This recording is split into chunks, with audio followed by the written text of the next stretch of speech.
नमस्कार, पहला कदम सीजन 3 में आप सभी का स्वागत है और मैं हूं आपके साथ हर्षदा सावंत। फाइनेंशियल लिटरेसी की हमारी मुहिम में इन दिनों हम बात कर रहे हैं स्टॉक मार्केट में सीधे निवेश की। किसी भी कंपनी के शेयर को खरीदते वक्त उस कंपनी की बैलेंस शीट का एनालिसिस कितना अहम है और उसमें कौन कौन सी जरूरी बातें हैं जिनका विश्लेषण करना बेहद जरूरी है। आज इसी पर हम बात करेंगे और आज हमारे साथ इस एपिसोड में बतौर एक्सपर्ट शामिल हैं एक्सिस सिक्योरिटीज के एमडी और सीईओ अरुण ठुकराल और सीएनबीसी आवाज के executive editor Anil Singhvi.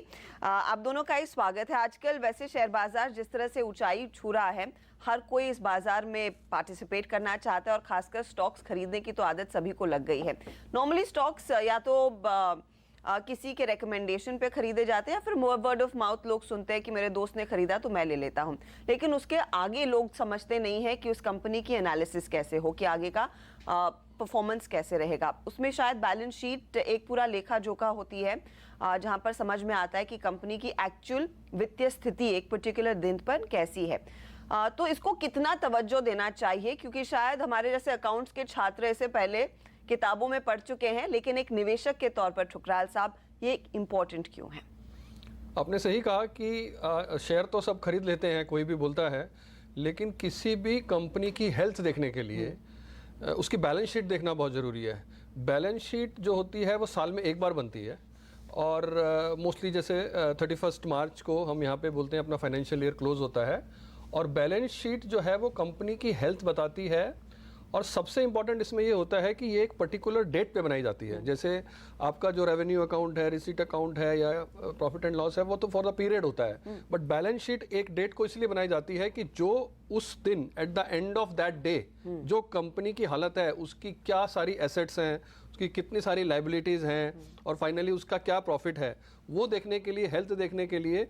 Suppose किसी कंपनी ने बोरोइंग की पहले 200 करोड़ की, लेकिन वो बीच में पे कर दी 50 करोड़, तो उस पर्टिकुलर डेट को तो 150 करोड़ ही बाकी है। तो उस डेट का इंपॉर्टेंस इसीलिए ज़्यादा है और उसमें बहुत सारे आइटम होते हैं और बहुत सारी रेशोज होती हैं जो इस बैलेंस शीट से फिर हम निकलती हैं। तो इसीलिए ये बहुत ज़रूरी है। आप एक कंपनी की बैलेंस शीट देख के बता सकते हैं कि ये कंपनी की हालत क्या है, उसकी एसेट्स क्या हैं, लाइबिलिटीज़ क्या हैं, long term liability, short term, बहुत सारी चीज़ें होती हैं।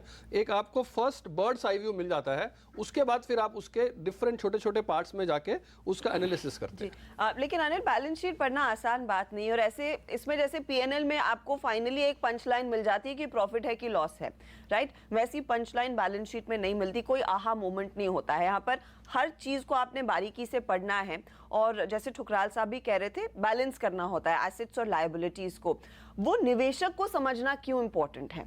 देखिए, पहली बात तो ये बहुत साफ है कि ये एपिसोड देखकर सुनकर आप बैलेंस शीट के एक्सपर्ट हो जाएंगे, ऐसा बिल्कुल भूल जाइए।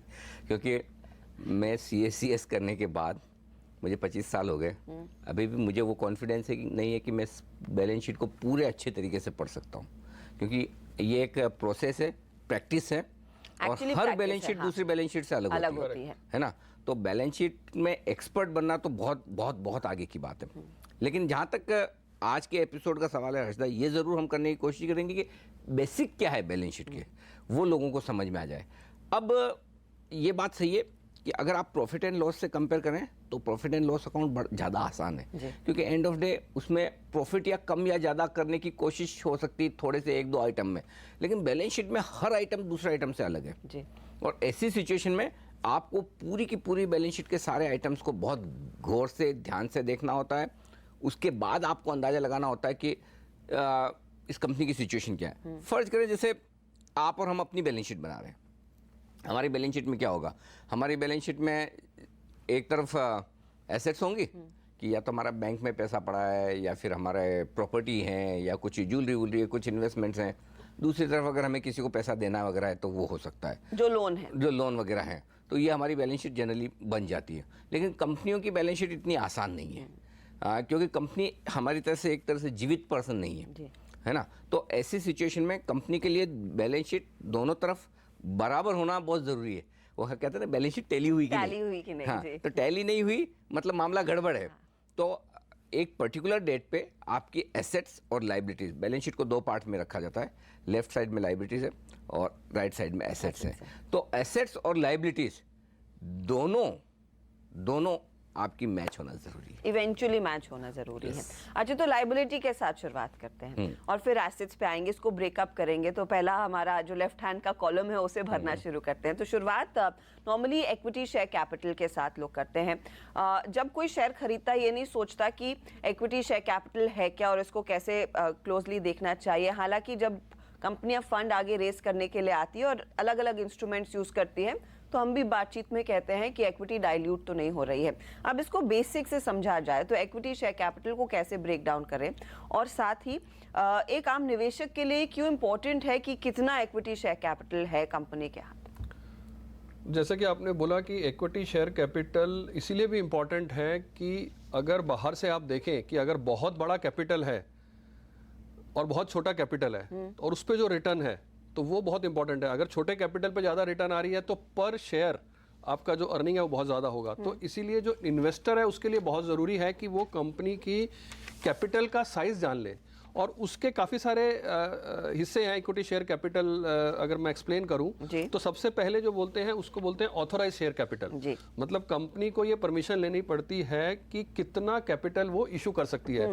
लेट्स से 100 करोड़ हम मान लेते हैं कि एक कंपनी कह रही है कि हमारा 100 करोड़ का ऑथोराइज शेयर कैपिटल है। उसके बाद में कंपनी डिसाइड करती है कि अभी हमें 100 करोड़ नहीं चाहिए, अभी हमें 90 करोड़ चाहिए। तो 90 करोड़ जो है वो हो जाती है फिर इशूड कैपिटल। अब वो चाहते हैं कि 90 करोड़ इशू करना, लेकिन जब वो देखते हैं बाहर तो सब्सक्राइबर जो है वो 80 के अवेलेबल हैं, तो 80 उनको मिल रहे हैं 80 करोड़। तो अगर उसको मैं जानबूझ के अलग अलग कर रहा हूँ, ये सब सेम भी हो सकता है ऑथोराइज, इशूड और सब्सक्राइब। तो लेट्स से 80 करोड़ के सब्सक्राइबर अवेलेबल है, तो सब्सक्राइब कैपिटल होगी 80 करोड़। और वो अगर 10 रुपए का शेयर है और वो शुरू में बोलते हैं कि अभी हमें आप 5 रुपए दीजिए, तो 5 रुपया पेड अप वैल्यू हो गया उस शेयर का, तो चारों अलग अलग हो गया।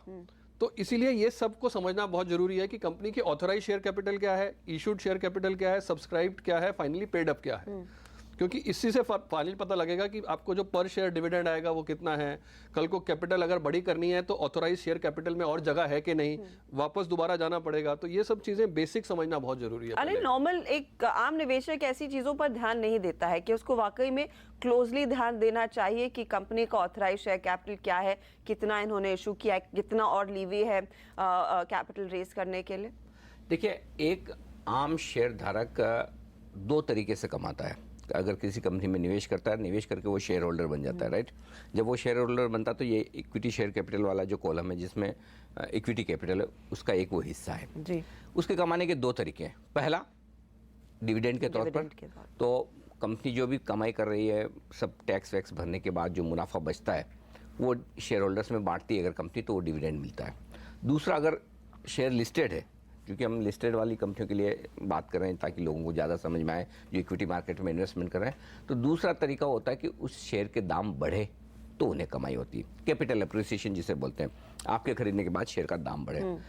अब 2 चीज़ें, शेयर का दाम कब ज़्यादा बढ़ेगा? जब कंपनी ज़्यादा कमाई करे और कंपनी की कैपिटल कम हो। कम पैसों से ज़्यादा कमाई करे तो कंपनी के लिए फ़ायदे की बात होगी। और यही वजह है कि कम कैपिटल वाली कंपनियों में शेयर के दाम बढ़ते तेज़ी से हैं और उन पर ज़्यादा फायदा होता है। बड़ी कैपिटल वाली कंपनियों में मुश्किल भी आती है क्योंकि फ्लोटिंग स्टॉक यानी कि जो शेयर इशू किए वो बहुत होते हैं, तो उनको चलने में पसीना आता है। मसलन जैसे स्टील अथॉरिटी ऑफ इंडिया और एक तरफ टाटा स्टील है, दोनों स्टील सेक्टर की कंपनियां हैं। अब टाटा स्टील सेल के मुकाबले में काफ़ी बड़ी कंपनी है लेकिन उनकी इक्विटी छोटी है। सेल ऐसे कंपेरेटिवली छोटी कंपनी लेकिन इक्विटी इतनी बड़ी कि उसे 1-2 रुपये चलने में पसीना आ जाता है। टाटा स्टील ऐसे भाग जाता है। तो पॉइंट ये है कि जहाँ कैपिटल छोटी है वहाँ पर रेशियोज बेहतर हो जाते हैं, उसकी बैलेंस शीट मजबूत हो जाती है, शेयर होल्डर्स के रिटर्न बनने की गुंजाइश ज़्यादा हो जाती है क्योंकि कंपनी उन्हीं कम कैपिटल से ज़्यादा पैसा बना पा रही है। तो कैपिटल की को सही तरीके से इस्तेमाल करना ये पता चलता है। आप जब कैपिटल वाला कॉलम देखते हैं बैलेंस शीट में लेफ्ट हैंड साइड में पता लगता है कि जिन कंपनियों ने कम कैपिटल इशू किए उसे थोड़ा अच्छे तरीके से देखा जाता है कि ये इतने कम पैसे में ही पूरा बिजनेस चला रहे हैं। नेचुरल है, जैसे हम बड़े बड़े विदेशी निवेशक हैं वो चाहते हैं कि हम बड़ी इक्विटी खरीदें, है ना। लेकिन अगर आपकी इक्विटी ही छोटी है, शेयर ही कम इशू किए हैं, तो उनकी लिक्विडिटी कम होती है। होती है। वो मैं इसी पे आने वाली थी, क्योंकि नॉर्मली जब आप हर रोज बाजार को देखते हैं, कुछ ऐसे शेयर होते हैं जहां पे बोलते हैं एक्शन तो है लेकिन लिक्विड कम है, राइट। फ्लोटिंग स्टॉक कम है। फ्लोटिंग स्टॉक कम है। हाँ। ओके, तो ये इक्विटी शेयर कैपिटल की बात हुई, लेकिन अगला फिर जाहिर तौर पर जो नेक्स्ट आप बैलेंस शीट में देखते हैं वो रिजर्व्स इन सरप्लस ही होता है। और इसमें एक चीज और है जो हमें बात करनी चाहिए, वो है प्रेफरेंस शेयर कैपिटल। हाँ, कैपिटल में, प्रेफरेंस शेयर कैपिटल में होता है कि बेसिकली देखिए, है तो शेयर ही, लेकिन इनको एक चीज की प्रेफरेंस मिलती है जिसकी वजह से इन्हें प्रेफरेंस शेयर कहा जाता है, और वो ये कि आपको दूसरे शेयर होल्डर के मुकाबले में डिविडेंड पहले मिलेगा, और जो डिविडेंड मिलेगा वो फिक्स मिलेगा। प्रेफरेंस शेयर का डिविडेंड फिक्स होता है पहले से, 8%, 9%, 10%, जो भी कंपनी फिक्स करे।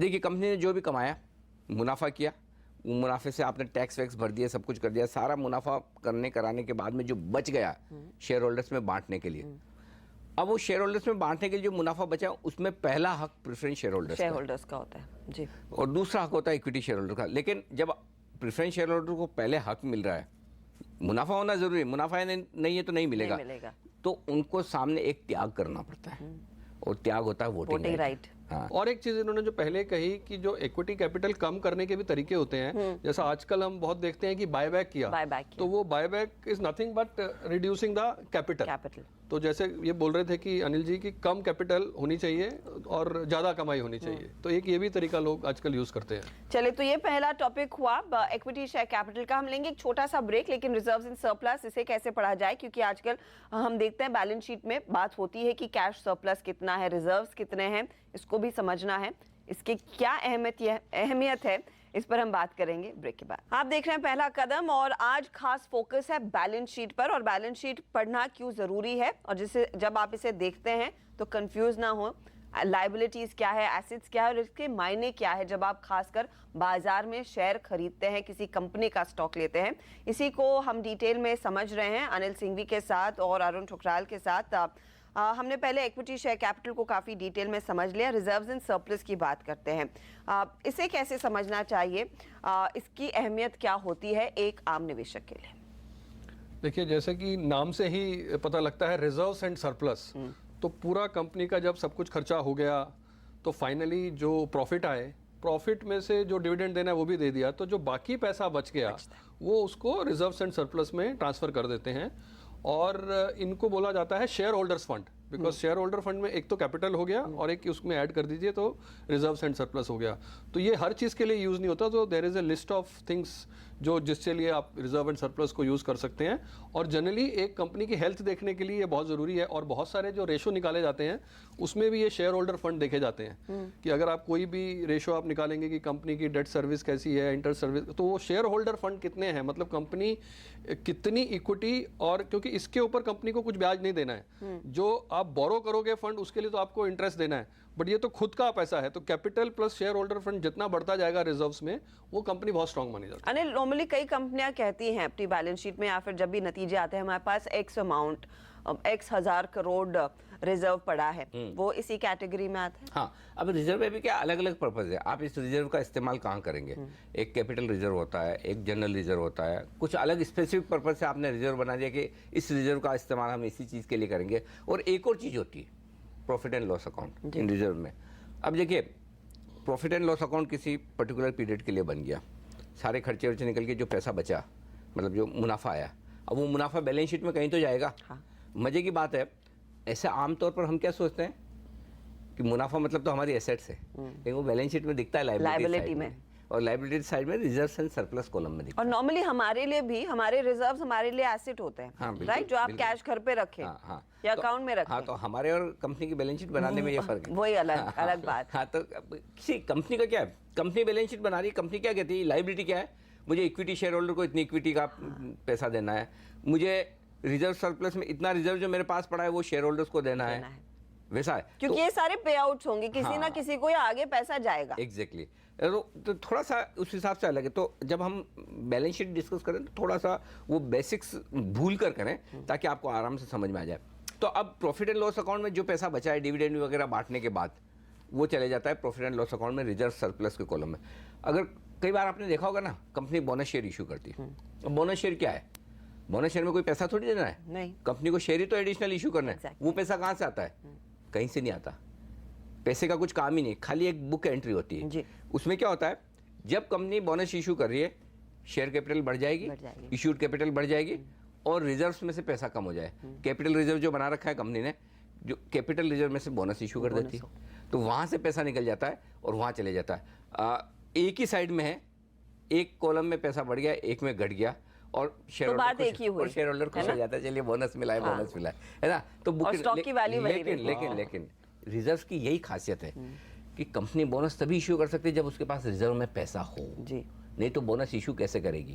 बिना रिजर्व के आप बोनस नहीं दे सकते। इसका मतलब ये कि आपने पिछले सालों में बड़ा पैसा कमाया है, उस पैसे को डिविडेंड बांटने के बाद भी बचा के रखा है, वो पैसा आपके हाथ में है, तभी आप बोनस दे सकते हो। तो रिजर्व एंड सरप्लस कॉलम का सबसे ज़्यादा इंपॉर्टेंस एक ही चीज़ को लेकर है ना। वो कई बार आपने देखना होगा, इस कंपनी के 10 साल पूरे हो रहे हैं, 50 पूरे हो रहे हैं, 100 पूरे हो रहे हैं, लोग है ना रिजर्व सरप्लस कॉलम में नज़र डालते हैं, मुंह में पानी आता है, यार कहीं बोनस तो नहीं दे रही, बोनस देने वाली है क्या? तो ये कॉलम खाली एक ही पर्पज से आपको ध्यान में रखना है, जितने ज़्यादा रिजर्व सरप्लस है उतना बोनस आने की संभावनाएं ज़्यादा हो जाती है। तो ये एक चीज़ आप नॉर्मली जब किसी भी कंपनी की बैलेंस शीट खोलेंगे, उस पर ध्यान देना चाहिए, किसी भी दिग्गज या फिर छोटी कंपनी। तो जैसे उन्होंने बोला, बोनस शेयर का जो एक साइकोलॉजिकल लोगों को होता है कि पॉजिटिव होता है, तो कई बार वो पॉजिटिव दो वजह से होता है। एक तो उन्होंने बोला ये बुक एंट्री है, तो कायदे से देखा जाए तो कुछ फर्क नहीं पड़ा, बट क्या होता है कि उसमें एक डिविडेंड दिया जाता है, तो now company has to service the larger equity, तो ज्यादा शेयरों पे बोनस देना है।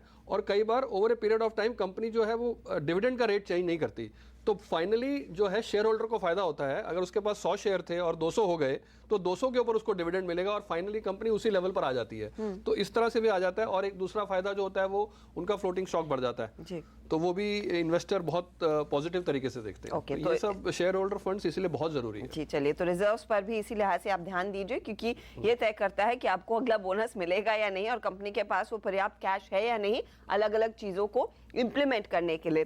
अगला टॉपिक है सिक्योर्ड लोन्स। अब ये साधारण लोन की तरह ही पड़े या फिर इसको भी किसी अलग चश्मे से देखना होगा? आपने जैसे कहा ये सिक्योर्ड लोन है, मतलब आपने लोन तो ले लिया है बट आपने कुछ सिक्योरिटी दिया है उसका। तो इसके लिए इम्पोर्टेंस है कि आप किस तरह का सिक्योरिटी देंगे।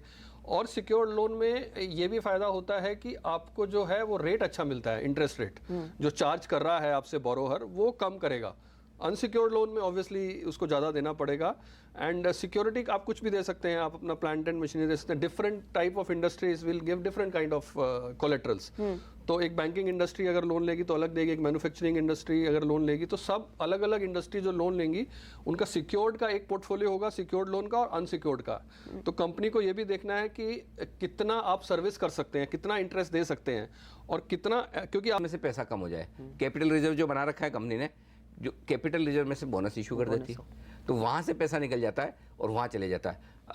एक ही साइड में है, एक कॉलम में पैसा बढ़ गया, एक में घट गया और शेयर होल्डर खुश हो जाता है, चलिए बोनस मिला है, बोनस मिला है ना। तो और स्टॉक की वैल्यू लेकिन रिजर्व की यही खासियत है कि कंपनी बोनस तभी इशू कर सकती है जब उसके पास रिजर्व में पैसा हो जी। नहीं तो बोनस इशू कैसे करेगी? बिना रिजर्व के आप बोनस नहीं दे सकते। इसका मतलब ये कि आपने पिछले सालों में बड़ा पैसा कमाया है, उस पैसे को डिविडेंड बांटने के बाद भी बचा के रखा है, वो पैसा आपके हाथ में है, तभी आप बोनस दे सकते हो। तो रिजर्व एंड सरप्लस कॉलम का सबसे ज़्यादा इंपॉर्टेंस एक ही चीज़ को लेकर है ना। वो कई बार आपने देखना होगा, इस कंपनी के 10 साल पूरे हो रहे हैं, 50 पूरे हो रहे हैं, 100 पूरे हो रहे हैं, लोग है ना रिजर्व सरप्लस कॉलम में नज़र डालते हैं, मुंह में पानी आता है, यार कहीं बोनस तो नहीं दे रही, बोनस देने वाली है क्या? तो ये कॉलम खाली एक ही पर्पज से आपको ध्यान में रखना है, जितने ज़्यादा रिजर्व सरप्लस है उतना बोनस आने की संभावनाएं ज्यादा हो जाती है। तो ये एक चीज आप नॉर्मली जब किसी भी कंपनी की बैलेंस शीट खोलेंगे, उस पर ध्यान देना चाहिए, किसी भी दिग्गज या फिर छोटी कंपनी। तो जैसे उन्होंने बोला, बोनस शेयर का जो एक साइकोलॉजिकल लोगों को होता है कि पॉजिटिव होता है, तो कई बार वो पॉजिटिव दो वजह से होता है। एक तो उन्होंने बोला ये बुक एंट्री है, तो कायदे से देखा जाए तो कुछ फर्क नहीं पड़ा, बट क्या होता है कि उसमें एक डिविडेंड दिया जाता है, तो now company has to service the larger equity, तो ज्यादा शेयरों पे बोनस देना है। और कई बार over a period of time company जो है वो डिविडेंड का रेट चेंज नहीं करती, तो फाइनली जो है शेयर होल्डर को फायदा होता है। अगर उसके पास 100 शेयर थे और 200 हो गए, तो 200 के ऊपर उसको डिविडेंड मिलेगा और फाइनली कंपनी उसी लेवल पर आ जाती है। तो इस तरह से भी आ जाता है। और एक दूसरा फायदा जो होता है वो उनका फ्लोटिंग स्टॉक बढ़ जाता है। तो वो भी इन्वेस्टर बहुत पॉजिटिव तरीके से देखते हैं। Okay, तो ये सब शेयर होल्डर फंड्स इसलिए बहुत जरूरी है। जी चलिए, तो रिजर्व्स पर भी इसी लिहाज से आप ध्यान दीजिए, क्योंकि ये तय करता है कि आपको अगला बोनस मिलेगा या नहीं और कंपनी के पास वो पर्याप्त कैश है या नहीं अलग अलग चीजों को इम्प्लीमेंट करने के लिए। अगला टॉपिक है सिक्योर्ड लोन्स। अब ये साधारण लोन की तरह ही पड़े या फिर इसको भी किसी अलग चश्मे से देखना होगा? ये आपने जैसे कहा, ये सिक्योर्ड लोन है, मतलब आपने लोन तो ले लिया है बट आपने कुछ सिक्योरिटी दिया है उसका। हाँ। तो इसके लिए इम्पोर्टेंस है कि आप किस तरह का सिक्योरिटी देंगे। और सिक्योर्ड लोन में ये भी फायदा होता है कि आपको जो है वो रेट अच्छा मिलता है, इंटरेस्ट रेट जो चार्ज कर रहा है आपसे बोरोहर वो कम करेगा। अनसिक्योर्ड लोन में ऑब्वियसली उसको ज़्यादा देना पड़ेगा। एंड सिक्योरिटी आप कुछ भी दे सकते हैं, आप अपना प्लांट एंड मशीनरी दे सकते हैं। Different type of industries will give different kind of collaterals. तो एक बैंकिंग इंडस्ट्री अगर लोन लेगी तो अलग देगी, एक मैन्युफैक्चरिंग इंडस्ट्री अगर लोन लेगी तो सब अलग अलग इंडस्ट्री जो लोन लेंगी उनका सिक्योर्ड का एक पोर्टफोलियो होगा, सिक्योर्ड लोन का और अनसिक्योर्ड का। तो कंपनी को ये भी देखना है कि कितना आप सर्विस कर सकते हैं, कितना इंटरेस्ट दे सकते हैं और कितना, क्योंकि आपने जो कोलेट्रल दे दिया फिर आप उसको यूज भी नहीं कर सकते, वो एसेट आपकी ईयर मार्क्ड हो गई। तो ये सब भी देखना है। बट हर कंपनी अपना प्लानिंग करती है, अपना उनका गियरिंग देखने के लिए कि कितना डेट लेना है, डेट में फिर वो प्लान करते हैं कितना सिक्योर्ड लेना है, सिक्योरिटी देने के लिए उनके पास क्या है। तो ये सारा प्लानिंग कंपनी करती है, तो उस हिसाब से आपको देखना चाहिए। But secured loan is safer for the borrower. So that is what you have to look at. Anil, लेकिन एक निवेशक के लिहाज से स्पेशली इंफ्रा कंपनियों में इसकी काफी चर्चा होती है कि सिक्योर्ड लोन क्या और एसेट्स क्या ये शायद गिरवी रखकर पैसे रेज कर रहे हैं। हाँ, तो एक आम शेयर धारक के लिए ये देखना जरूरी है कि भाई एक तो लोन कितना ले लिया और लोन के सामने सिक्योर्ड लोन में जो आपने एसेट दी, पहली बात अगर कि लोन बहुत ज़्यादा ले रखा है और ज़्यादा लेने के बाद सारी एसेट्स आपने उसके सामने रख दी तो फिर बचा क्या? अब आपके पास जगह नहीं बची। और अगर कभी जरूरत पड़ जाए कर्ज की, और प्लस इसको इक्विटी के साथ मिला के देखते हैं जिससे पता चलता है डेट इक्विटी रेशियो क्या है ना, वो रेशियो में हम आगे बताएंगे। लेकिन आपके सामने कितना पैसा आपने पूंजी के तौर पर लगा रखा है और कितना पैसा आपने कर्ज के तौर पर ले रखा है, तो दोनों चीज़ों में बड़ा फर्क है ना। तो अगर कर्ज आपने ज़्यादा ले रखा है तो फिर थोड़ी सी वहाँ पर दिक्कत वाली मतलब बैलेंस शीट आपकी कमजोर है। और पिछले कुछ दिनों में हमने ये जो एनपीए की क्राइसिस देखी है वो इसीलिए है क्योंकि लोगों ने जरूरत से ज्यादा कर्ज उठा लिया है। तो आपकी ज्यादा लोन्स वोन्स हो, सिक्योर्ड हो अनसिक्योर्ड हो, जितने कम हो उतने बढ़ जाए, आम धारणा ये है। लेकिन एक चीज़ और इसमें समझना जरूरी है कि कई बार क्या होता है, लोग जीरो डेट कंपनी भी है। जीरो डेट कंपनी बड़ी अच्छी लगती है सुनने में, कब? जबकि आप ऐसे माहौल में हो जब बहुत एनपीएस हो रहे हैं, बड़ी समस्या है, वो सेक्टर या वो इंडस्ट्री बड़े खराब दौर से गुजर रही है। लेकिन जीरो डेट आजकल एक स्टील जीरो डेट कंपनी होगी तो उसे थोड़ी सी हुई, इंफ्रा जीरो डेट हुई तो या पावर जीरो डेट हुई तो अच्छा। लेकिन जीरो डेट कंपनियां बहुत अच्छी नहीं होती। क्यों? क्योंकि जब हम आगे समझाएंगे, इक्विटी को सर्विस करना, इक्विटी शेयर होल्डर को रिवॉर्ड करना कंपनी के लिए ज़्यादा मुश्किल और ज़्यादा महंगा काम है बजाय डेट को सर्विस करना। तो एक ऑप्टिमम डेट, थोड़ा कर्ज तो होना चाहिए क्योंकि कर्ज आपके लिए सस्ता पड़ता है इक्विटी के मुकाबले में। ये आपके लिए थोड़ी सी स्टार्टिंग में मुश्किल बात हो सकती है कि ऐसा कैसे, बहुत सारे लोग लगे इक्विटी में क्या शेयर इश्यू करके वापस थोड़ी देना है पैसा, कर्ज में तो वापस पैसा देना है, ब्याज भी देना है, लेकिन ऐसा नहीं है। तो आप जो कंपनियां दोनों का प्रॉपर मिक्स रखती है वो कंपनियां अच्छी होती है। इसीलिए हम वो डेट इक्विटी रेशियो पर बार-बार तवज्जो देते हैं, गियरिंग बोलते हैं उसको। क्योंकि अगर आपका लो इंटरेस्ट रेट सिनेरियो हो तो it makes sense to borrow. अगर आप बोरो कर सकते हैं और आपका जो रिटर्न आप कमा रहे हैं वो उससे ज्यादा है, पेमेंट करते हैं, वो हो गया। या फिर आपने कोई सपोज आपने कोई एयर कंडीशनर मेंटेनेंस के लिए आपने कॉन्ट्रैक्ट दे रखा है, 31 मार्च को उसका टाइम है, बेसिक खर्चे जो आपको देने बाकी हैं, जो आज नहीं तो आप कल दे देंगे, हफ्ते बाद दे देंगे, महीने भर बाद दे देंगे, या कोई छोटे मोटे खर्चे बाकी पड़े हैं तो वो है। तो ये बेसिकली शॉर्ट टर्म वाला मामला है, वेंडर पे। हाँ, मतलब कि हाँ वैसा सिंपल चीज़ है कि भाई कोई एमसी के खर्चे, भाई आज जैसे मार्च तक का आपने दिया हुआ है, अब ड्यू हो गया लेकिन आप अप्रैल में देंगे, तो छोटे मोटे जो खर्चे होते हैं बिजनेस चलाने के लिए वो इसमें आ जाते हैं, तो वो करंट लाइबिलिटीज़ है। सिंपल प्रोविजंस, हाँ प्रोविजंस में थोड़ा सा देखना होता है कि भाई आपको कुछ कुछ चीज़ों का प्रोविजन करना पड़ता है। जैसे आपने सरकार क्या कहती है, आपका साल तो खत्म होगा 31 मार्च को, लेकिन उसके पहले से आप अंदाजा लगाओ और एडवांस टैक्स देना शुरू कर दो। उसके लिए प्रोविजन की जरूरत है, तो आपको उसके लिए प्रोविजनिंग की जरूरत होती है। तो आपको कितना टैक्स देना पड़ सकता है, भले आप दे बाद में, जब रिटर्न बना रहे कर रहे हैं तो थोड़ा बहुत आपको टैक्स की प्रोविजनिंग करनी पड़ सकती है, कुछ और दूसरी लाइबिलिटीज़ हो सकती है उनकी प्रोविजनिंग करनी पड़ सकती है। तो वो प्रोविजंस, जनरली प्रोविजंस जो है वो लीगल तरीके से या स्टैट्यूटरी तरीके से जो रिक्वायरमेंट होती है उनके लिए की तो जाती है। बेसिकली प्रोविजन आप ये कहेंगे जो आप तैयारी कर रहे हाँ, हैं जैसे आपको- आगे इफ एट ऑल कुछ Correct, पेमेंट जैसे और आपको- बैंक्स में हम प्रोविजनिंग ज्यादा देखते हैं आजकल। तो वो दूसरी एक प्रोविजनिंग वो अलग एसेट्स के provisioning लिए जो होगी, प्रोविजनिंग assets कर के रही लिए है, जो आपको लग रहा है ये बैड डेट हो जाएंगे तो जो एक स्टैंडर्ड रूल्स हैं उस रूल्स के हिसाब से अगर एसेट आपको लग रहा है खराब है तो उसके प्रोविजन है। इसके अलावा जैसे आपको एम्प्लॉयज को बोनस भी देना है तो उसका भी प्रोविजन अभी करना है ना, क्योंकि बोनस तो आपको ईयर एंड के बाद अप्रेजल होगा उसके बाद आप देंगे, बट आपको ईयर एंड खत्म होने से पहले उसका प्रोविजन करना है। तो कोई भी ऐसी लाइबिलिटी जो आपकी बाद में आने वाली है उसके लिए आपको प्रोविजन करना जो पहले से तैयारी करनी है उसे प्रोविजन पॉजिटिव भी हो सकता है, नेगेटिव भी हो सकता है। जैसे एसेट्स के लिए प्रोवाइड करना है तो वो एक नेगेटिव तरह देखा जाएगा, लेकिन अगर आपको बोनस के लिए प्रोविजन करना है तो अच्छी बात है, कंपनी के पास इतना पैसा है। या हम जैसे बैंक्स में या कई जगह पे बहुत सारे रिवॉर्ड रिकॉग्निशन प्रोग्राम होते हैं कि पूरे साल आपने सेल्स का कुछ कैंपेन चलाया, लेकिन उसका जो रिकॉग्निशन इवेंट है वो नेक्स्ट ईयर में चला जाता है, तो उसके लिए प्रोविजन करना है, तो ये खर्चे हो गए। ओके, तो ये काफी तरह के छोटे छोटे प्रोविजन किए जा सकते हैं। चलिए तो ये बात हुई लाइबिलिटीज की। हम यहाँ पर लेंगे एक छोटा सा ब्रेक, लेकिन ब्रेक के बाद जब लौटेंगे तो बैलेंस शीट का एक बहुत अहम हिस्सा होता है एसेट्स, और एसेट्स में क्या क्या जाता है, एसेट्स में क्या कुछ चीज़ों का ध्यान रखना होता है, उस सब पर डिटेल में बात होगी। आप बने रहिए हमारे साथ। सीजन 3 में हम कुछ और डिटेल्स आपके सामने रख रहे हैं और आज खासकर बात हो रही है बैलेंस शीट एक कंपनी जब बनाती है उसमें क्या कुछ पढ़ना चाहिए, क्या आपके काम की बात है, खासकर एक निवेशक के तौर पर।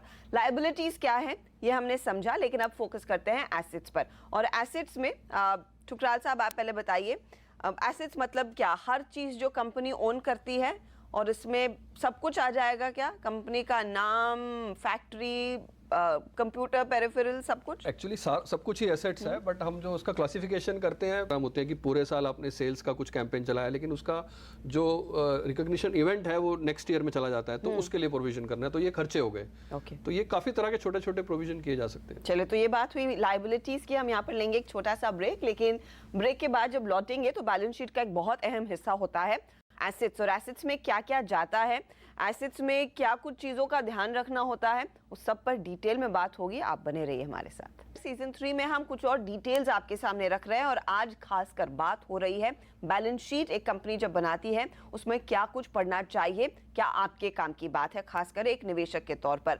लायबिलिटीज क्या है ये हमने समझा, लेकिन अब फोकस करते हैं एसेट्स पर। और एसेट्स में ठुकराल साहब आप पहले बताइए, एसेट्स मतलब क्या? हर चीज जो कंपनी ओन करती है और इसमें सब कुछ आ जाएगा क्या? कंपनी का नाम, फैक्ट्री, कंप्यूटर, पेरिफेरल, सब कुछ? एक्चुअली सब कुछ ही एसेट्स है, बट हम जो उसका क्लासिफिकेशन करते हैं प्राइमरीली फिक्स्ड एसेट और करंट एसेट में। तो मैं अगर फिक्स्ड एसेट की बात करूं तो किसी मैन्युफैक्चरिंग कंपनी के लिए फिक्स्ड एसेट हो गया उसका प्लांट एंड मशीनरी, किसी बैंक के लिए या आपके सीएनबीसी के लिए ये जो फर्नीचर है ये भी एक फिक्स्ड एसेट्स में आएगा।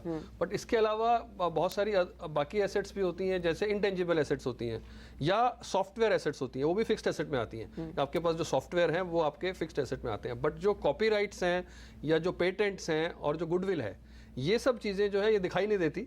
बट आपने अगर कोई खर्चा किया है, आपने पेटेंट एक्वायर किया है, तो वो कॉस्ट को आप एसेट की तरह दिखाएंगे क्योंकि वो आपका पेटेंट एसेट हो गया, ऐसे ही कॉपीराइट एसेट हो गया, ऐसे ही इंटेंजिबल एसेट है वो गुडविल एक ये एसेट होती है। इसके अलावा काफ़ी सारे जो प्रोजेक्ट्स चल रहे हैं जो अभी कंप्लीट नहीं है तो वो वर्क इन प्रोग्रेस दिखाए जाते हैं, so that is also assets. तो ये फिक्स्ड एसेट काफी तरह से आप देख सकते हैं। ओके अनिल, लेकिन एसेट्स को फिर निवेशकों को तवज्जो इस लिहाज से देना चाहिए कि कंपनी ने कितना नाम शोहरत कमाया है, कितने उनके हाथ में एसेट्स है, कौन सी नई फैक्ट्री लगाएंगे या फिर लगा चुके हैं, उस लिहाज से कितनी प्रोडक्टिव है और कितनी अनप्रोडक्टिव है, प्लांट एंड मशीनरी कितनी है। अब जैसे समझिए कोई कंपनी ऐसी है कि जिसने सैकड़ों एकड़ लैंड लेके रखी है और उस पर कुछ नहीं हो रहा है, कुछ करना नहीं है और उसकी वैल्यू है बड़ी अच्छी खासी। इसका मतलब क्या है, आप पैसा बना रहे हैं, जो प्रॉफिट आ रहा है उससे आपने ज़मीन खरीद ली, अब उस पर कुछ रिटर्न तो आता नहीं है, प्राइस जब बढ़ेगी ठीक है ना। तो आपको ये भी देखना है कि कंपनी की एसेट्स जो हैं वो कहाँ पर हैं, किन चीज़ों में उन्होंने निवेश किया, क्या बिजनेस में है, प्लस प्लांट एंड मशीनरी में है तो ये प्लांट एंड मशीनरी कितनी पुरानी हो गई, क्या वापस ज़रूरत पड़ेगी नई लगाने की, ये सारी चीज़ें डिटेल में देखनी होती है। इसलिए ये समझना जरूरी है कि किस किस चीज़ों में कहाँ रखी हुई है। ये तो क्या जो सामने दिखती है कि प्लांट एंड मशीनरी हो गया, लैंड एंड बिल्डिंग हो गया, फर्नीचर हो गए, आपके व्हीकल्स हो गए, अच्छा इनको भी फिक्स एसेट माना जाता है, भले वो चलते फिरते हैं लेकिन व्हीकल्स को फिक्स एसेट्स में मानते हैं। ओके हाँ, लेकिन एक है जो गुडविल।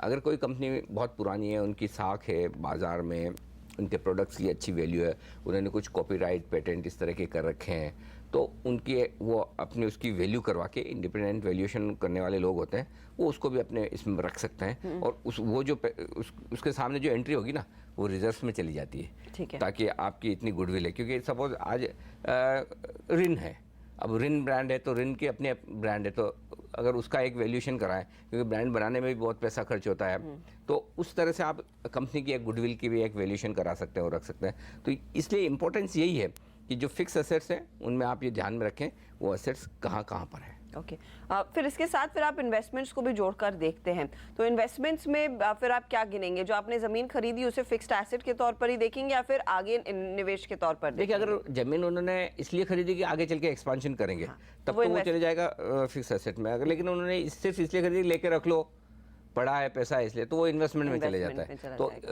दूसरा ये कि अगर आपने स्टॉक मार्केट में कहीं पैसा लगाया है या कहीं म्यूचुअल फंड में इन्वेस्टमेंट किए हैं या फिर बॉन्ड्स वगैरह में कहीं पैसा लगाया है, तो ये सारे इन्वेस्टमेंट्स में आ जाएंगे। तो इन्वेस्टमेंट्स में एक चीज़ देखनी ज़रूरी है, वो ये कि, और स्पेशली जैसे कुछ तरह की कंपनियाँ, जैसे आईटी कंपनियाँ हैं, अब आईटी कंपनियों की क्या है, खर्चा क्या है, खाली सैलरी का है, ठीक है, उन्हें कोई बड़ी प्लांट मशीनरी तो खरीदनी, कंप्यूटर का छोटा मोटा खर्चा है, सिस्टम्स का। अब उनके पास बहुत पैसा होता है, अब वो पैसा जो बच जाता है वो क्या कर रहे हैं, वो बॉन्ड्स में, म्यूचुअल फंड्स में कहीं लगा के रखते हैं, शॉर्ट टर्म एफडी में लगा के रखते हैं। तो एफडी में जो कमाई होगी वो तो होगी बहुत कम, जो कंपनी कमा रही है इक्विटी पे, तो उस पैसे से वो जो बैंक में पड़ा हुआ है, लिक्विड पैसा पड़ा हुआ है, या छोटे मोटे जो इन्वेस्टमेंट करेंगे उससे आगे करेंगे क्या, उससे बेच के कोई दूसरी कंपनी एक्वायर करेंगे या अपना बिजनेस एक्सपांशन करेंगे। तो इसलिए जरूरत से ज़्यादा कैश होना, जरूरत से ज़्यादा इन्वेस्टमेंट होना ठीक नहीं है, क्योंकि कंपनी का काम इन्वेस्टमेंट करना नहीं है, उनका काम अपने प्लांट मशीनरी चलाना है, अपना बिजनेस करना है, बिजनेस से पैसा कमाना है। मुझे इसे एक एग्जांपल के साथ समझाइए। इन्फो एज, हम सब जानते हैं इन्फो एज, जो 99 एकर्स वो सॉफ्टवेयर कंपनी है, इन्होंने जोमेटो में निवेश किया, राइट, वो इन्वेस्टमेंट्स के तौर पर देखा जाएगा? बिल्कुल, वो इन्वेस्टमेंट है, और अगर लंबे समय के लिए किया तो उनका लॉन्ग टर्म इन्वेस्टमेंट है, and over a period of time, जैसे कि बोला कि उनके पास पैसा है तो वो कहीं तो डालेंगे, वो किसी को लोन भी दे सकते थे, कहीं इन्वेस्टमेंट भी कर सकते थे, कहीं म्यूचुअल फंड में भी डाल सकते थे, तो ये एक तरह की इन्वेस्टमेंट है। और ये इन्वेस्टमेंट एक बेटर इन्वेस्टमेंट इसीलिए है कि इन्होंने एक दूसरे बिजनेस पे कॉल लिया है कि अगर वो बिजनेस अच्छा करेगा तो इनका इन्वेस्टमेंट बढ़ेगा। So it is slightly better investment than just keeping money in the bank. इसके अलावा बैलेंस शीट में एक और जो रह जाता है राइट हैंड साइड में, दो छोटे पार्ट है, current assets, liabilities and provisions. Current assets मतलब क्लियर कट है, अगर आपने किसी को उधार माल बेचा हुआ है, उसका पैसा आना बाकी है, तो कितने डेटर्स हैं, और जब आप बैलेंस शीट देखते हो जितने डेटर कम हो, जितने लोगों से कम उधार लेना हो, वो अच्छी बात है, तो सिंपल उसको भी वैसे ही देखिए। कैश बैलेंसेस वगैरह क्या है, स्टॉक इन हैंड क्या है, अगर कंपनी कोई ऐसा काम कर रही है तो उनके स्टॉक्स पड़ा रहता है, उसकी वैल्यू आ जाती है, कैश और बैंक बैलेंसेस की वैल्यू आ जाती है। तो ये हो गया आपकी करंट एसेट्स, छोटे समय के लिए, कि आगे पीछे थोड़े समय में आपको मिलने वाली है। लेकिन साथ ही अगर आपने किसी को एडवांस पैसे दिए हैं तो एडवांस पैसे भी इसमें आ जाएंगे। कई बार होता है कि आपको एडवांस पैसे देके चीज़ खरीदनी होती है, वो कंपनियों के लिए भी हो सकता है, तो एडवांस अगर आपका पैसा है या कोई आपको किसी चीज़ का पैसा आना बाकी है, वो भी इधर दिखा देते हैं।